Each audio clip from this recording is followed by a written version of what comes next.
Hello বন্ধুরা, আশা করছি আপনারা সবাই খুব ভালো আছেন। আজ একটা মাছের রেসিপি নিয়ে চলে এলাম। যদি ভালো লাগে তাহলে ভিডিওটি লাইক দিয়ে দেখার অনুরোধ রইল। আর নতুন পুরনো সকল বন্ধুদেরকে অসংখ্য ধন্যবাদ জানিয়ে আজ আমি আমার রেসিপিটি শেয়ার করছি। সরপুঁটি মাছ আমি টুকরো করে কেটে নিয়ে খুব ভালো করে ধুয়ে পরিষ্কার করে দেখুন লবণ হলুদ মাখিয়ে 10 মিনিট রেখে দিয়েছিলাম, তারপর ভেজে নিচ্ছি। মাছগুলো ভাজা হয়ে গেলে আমি তুলে নিয়েছি। এবার কিছুটা সর্ষের তেল দিয়ে তার মধ্যে আমি কিছুটা পরিমাণ কালো জিরে ফোড়নে দিয়ে দিলাম। এর মধ্যে আমি একটা পেঁয়াজ কুচি করে রেখেছিলাম, সেই পেঁয়াজ কুচিগুলো দিয়ে এবার নেড়ে চেড়ে একটু ভেজে নেব। বন্ধুরা, এই মাছের ঝাল খেতে কিন্তু খুব ভালো লাগে। আজ আমি সরপুঁটি মাছের ঝাল রেসিপি তোমাদের সাথে শেয়ার করছি।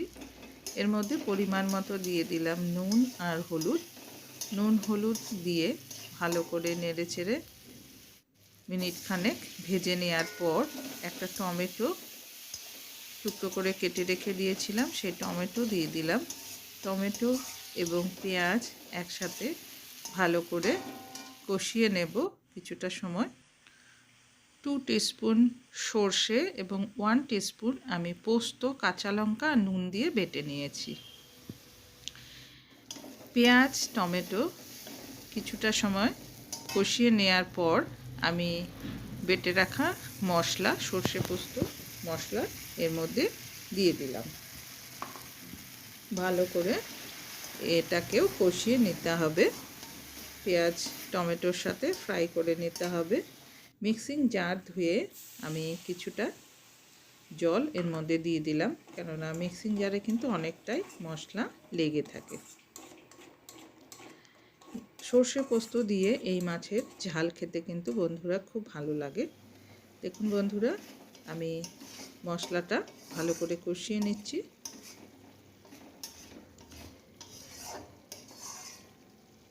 ভালো করে কষিয়ে নেওয়া হয়ে গেলে দেখুন বন্ধুরা, এই যে মশলা থেকে কিন্তু তেল বেরিয়ে এসেছে।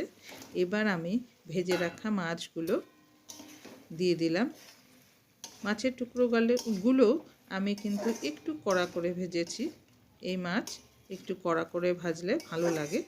এবার মশলার সাথে মাছগুলো নেড়ে চেড়ে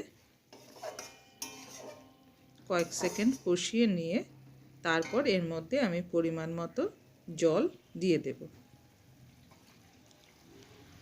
দেখুন, খুব বেশি ঝোল ভালো লাগে না, এটা ঝাল মাখা মাখা হলেই খেতে ভালো লাগে। জল দিয়ে ভালো করে নেড়ে চেড়ে ফুটিয়ে নেব। সরপুঁটি মাছ তোমরা এভাবে রান্না করে খেয়ে দেখো, খুব ভালো লাগে খেতে। দেখুন বন্ধুরা, আমি ঢাকা দিয়ে মোটামুটি 4 মিনিট মতো রান্না করে নিলাম। ঢাকা খুলে নিয়েছি। ঢাকা খুলে নিয়ে আরও 2 মিনিট মতো ফুটিয়ে নিচ্ছি।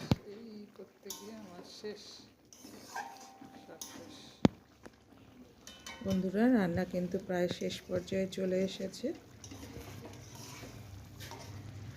দেখুন, এবার আমি নামিয়ে নেব একটা পাত্রে। সর্ষে পোস্তর রেসিপিতে একটু কাঁচা সর্ষের তেল না দিলে কিন্তু বন্ধুরা ভালো লাগে না, তাই 1 টেবিল স্পুন মতো কাঁচা সর্ষের তেল ছড়িয়ে দিলাম। রেসিপিটি ভালো লাগলে তোমরা অবশ্যই এভাবে ট্রাই করে দেখবে আর আমাকে কমেন্ট করে জানাবে তোমাদের মন্তব্য।